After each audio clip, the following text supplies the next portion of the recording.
What's up YouTube, Tenton here, and today we'll be discussing the next time on Death Battle between Shao Kahn from Mortal Kombat and Akuma from Street Fighter. But today I'm not by myself. He's joined by me. My name is Dip. Anyway, for this prediction specifically, we're going a bit more off script, giving more of our personal opinions. Mostly because this matchup, I've seen a lot of other Death Battle channels already discuss it. It is a very clear cut episode, honestly. We won't get into that directly right now because, I mean, that'll spoil the fun if you already know who we think's gonna win. But, like, getting into it, what would you say Akuma's stats are? Like, where do we place him? Akuma, I think, is more on a continental level of destruction as far as his outright power goes. His defensive and, like, endurance capabilities probably about the same. To be quite honest, if you can destroy a continent, you can take a continent's level of destruction. He's not quite light speed, but he's just a little bit below that, I think.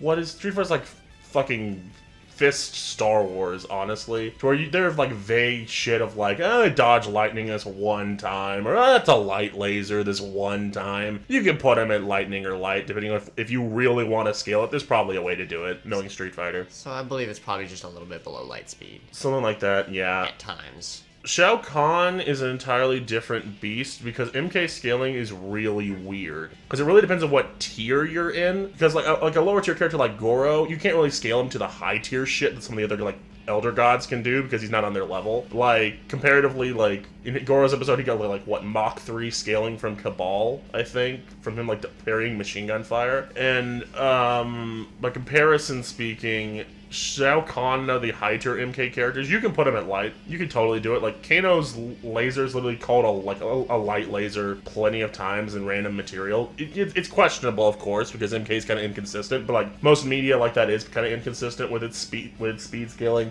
In terms of pure strength, I hear, like, the top-tier MK characters are honestly Planet, and if that's the case, he's definitely got the strength advantage over Akuma.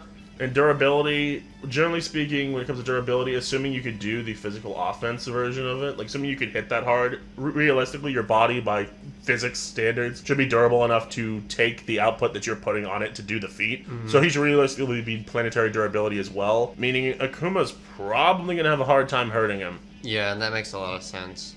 And I've played a little bit of Mortal Kombat, and I know a little bit of the lore of it. Shao Kahn is definitely on the planetary level, but there are actually stronger beings out there that are kind of on galaxy busters because they're literally elder gods and whatnot, but that is not comparison. Like, Shao Kahn is not in comparison to those beings at all because he gets, like, absolutely curb stomped them. I mean, he lost to Katana. Yes, but Katana is proven to be stronger than Shao Kahn, who Katana is proven to be stronger than a lot of the other characters from Street Fighter as well.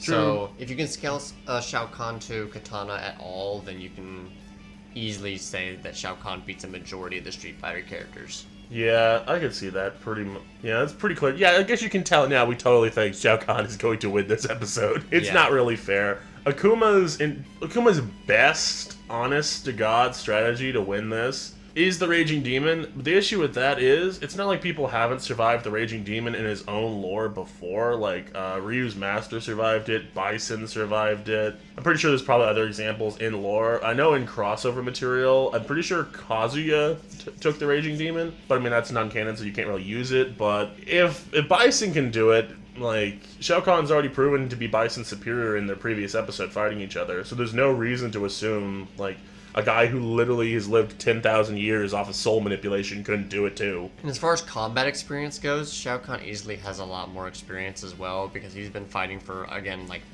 more than 10,000 years. What has Akuma got? Good training from a good master for his lifespan. Yeah, Akuma's, I think, they argue he's about 50 years old by, like, the later games. And, like, sure, I would argue maybe, Ryu, Akuma is better trained. I could argue that, because Akuma is certainly very specific with his fighting style, though Shao Kahn certainly has, like, good training. It's just, like, his fighting style, he feels less like a martial artist a lot of the time, which is mostly just, like, MK being inconsistent, because, like, earlier Shao Kahn's definitely a martial artist, but, like, later Shao Kahn, it's a lot more of, like, he's a big guy with a hammer. Yeah. Like, you know, evil evil dad Thor or whatever. Yeah. It's kind of what they're going for with him in the later games. In terms of raw strategy, if they're using mostly like old school Shao Kahn, he's definitely a better strategist than Akuma. Like I don't think anyone's gonna argue that. If they use new Shao Kahn, he is a fucking dumbass. It depends heavily on which Shao Kahn they use as far as who's smarter. Because if it is new Shao Kahn, Akuma could probably outsmart him. Yeah. And just get to his ego a little bit if that's what Akuma is willing to do.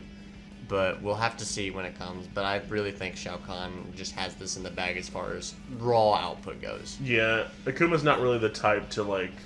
Well, he'll screw with his opponents sometimes, but he's not really he's more like he's very serious most of the time. He's not really the type to like screw with people. He'd be the type to just fucking kill them. Like he wouldn't really screw around. Right. Overall, like Akuma's even with Oni, like it's a power up, and even with Shin Akuma, like it's certainly a power up. But it shouldn't be anything that can just get him over to planetary, at least not that I'm personally aware of. And Shao Kahn certainly has his wide variety of abilities as well. Like, Akuma is essentially like an Echo Fire of Ryu a lot of the time, minus the Raging Demon and like that one power wave he can do. Because like all of his supers, I'm pretty sure it's a Shuriken, it's a Tatsumaki, Senpu, Kaku, however you fucking say it. And like some like hyped up super double Hadoken or some shit. Like, he's got like plenty of stuff. It's like Shao Kahn's arsenal can probably combat him relatively well. And overall, Shao Kahn just seemingly has basically every advantage, except maybe speed, but even then that's arguable. And maybe he's better trained. But if the Raging Demon doesn't work, then he's fucked. If it does work, Shao Kahn might be dumb enough to let him get hit by it. But like even then, that's a one-time kind of like win move, which Death Battle doesn't put a lot of preference on when they do their analysis. Right. Generally speaking, it's whoever has the better stats will probably win, unless it's just like something completely stupid. Mm-hmm. Like, I guess Mewtwo Shadow is a good example. It's where like Shadow definitely has higher stats than Mewtwo, but Mewtwo can just turn his brain off if he really wanted to, so it doesn't really mean anything. But yeah, that's what we think, guys. What do you think? Leave your thoughts in the comments below. This has been Tenton. And I've been Dip. We will see you guys next time. Peace.